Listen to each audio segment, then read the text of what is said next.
Shalom Bapak Ibu Saudara-saudari yang dikasihi dan mengasihi Tuhan.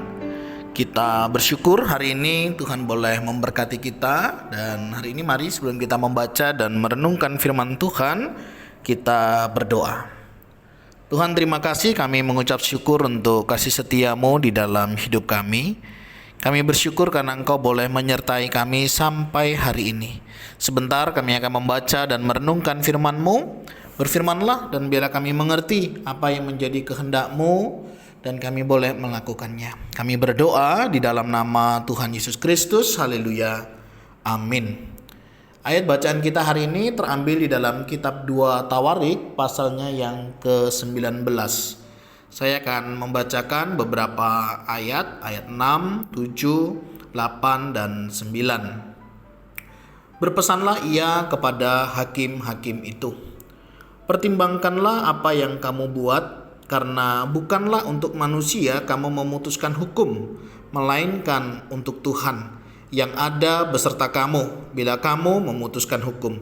Sebab itu kiranya kamu diliputi oleh rasa takut kepada Tuhan. Bertindaklah dengan seksama, karena berlaku curang, memihak ataupun menerima suap tidak ada pada Tuhan Allah kita. Juga di Yerusalem, Yosafat mengangkat beberapa orang dari antara orang Lewi, dari antara para imam, dan dari antara para kepala puak Israel untuk memberi keputusan dalam hal hukum Tuhan dan dalam hal perselisihan. Mereka berkedudukan di Yerusalem. Ia memerintahkan mereka, kamu harus bertindak dengan takut akan Tuhan, dengan setia dan dengan tulus hati.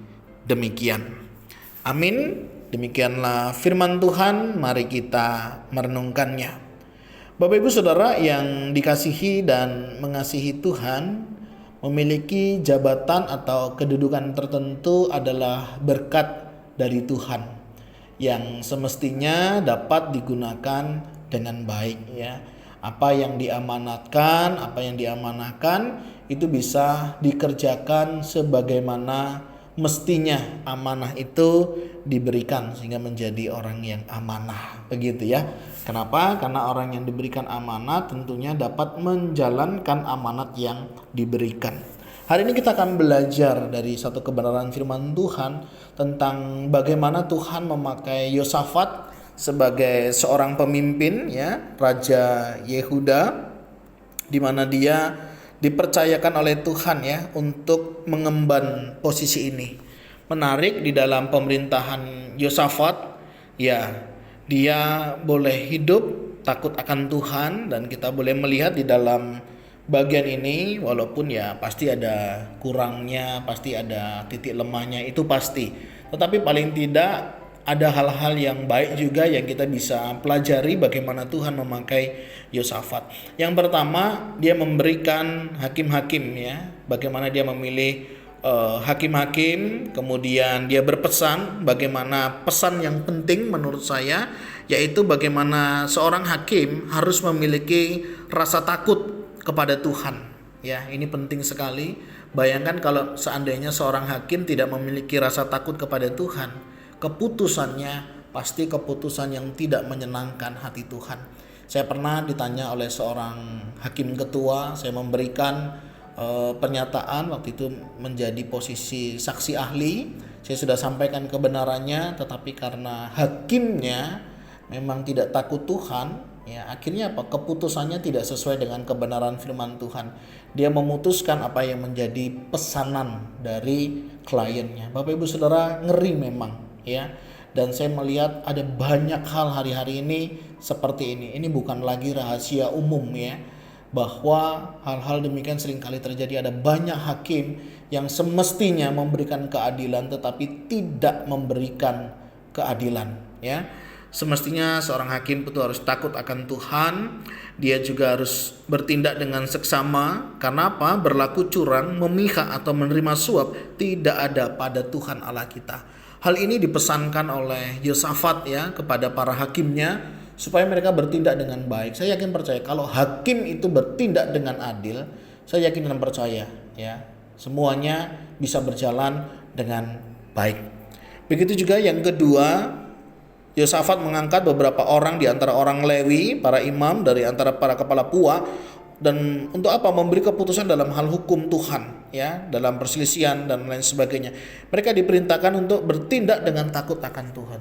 Apapun profesinya di sini, hakim, imam, diberikan pesan apa? Takut akan Tuhan. Kenapa? Yang kita layani bukan hanya manusia, ya, tapi Tuhan yang tahu, Tuhan yang mengerti. Kerjakanlah dengan takut akan Tuhan, dengan setia, dengan tulus hati. Ini paling tidak harus menjadi identitas, bagian di dalam diri kita dalam mengerjakan tugas-tugas. Mungkin Bapak Ibu Saudara bukan seorang hakim, bukan seorang imam Lewi, tetapi kita mungkin memiliki kedudukan tertentu di dalam pekerjaan kita, memiliki jabatan tertentu di dalam pekerjaan kita, atau kita memiliki kedudukan khusus. Mari jadilah seorang yang memiliki sikap adil, berani memutuskan mana yang benar, mana yang salah, ya tentunya dengan segala konsekuensinya. Ya, bukan karena kita dekat, bukan karena relasi baik, ya, yang lurus dibelokkan, yang belok diluruskan, ini menjadi sesuatu yang tidak baik. Nah, bagaimana hari ini kita sebagai anak-anak Tuhan berani menyuarakan suara Tuhan? Memang tidak mudah, tetapi mari kita belajar untuk melakukannya. Paling tidak mulai dari hal-hal yang kecil di dalam kehidupan pribadi kita. Ketika kita melakukan sesuatu, yang utama, milikilah rasa takut akan Tuhan. Seandainya kita diperhadapkan dengan sesuatu, kita harus berani menyatakan kebenaran. Apa yang menjadi kehendak Tuhan, mestinya itu yang kita kerjakan. Hari ini bukan hal yang mudah, tetapi bukan berarti kita tidak bisa. Saya percaya ketika kita berpihak di dalam Tuhan, Tuhan yang akan menolong dan memampukan kita. Mari tetap miliki rasa takut akan Tuhan, rasa tanggung jawab, dengan tetap setia, tulus hati, dan mengerjakan segala sesuatu untuk kemuliaan bagi nama Tuhan.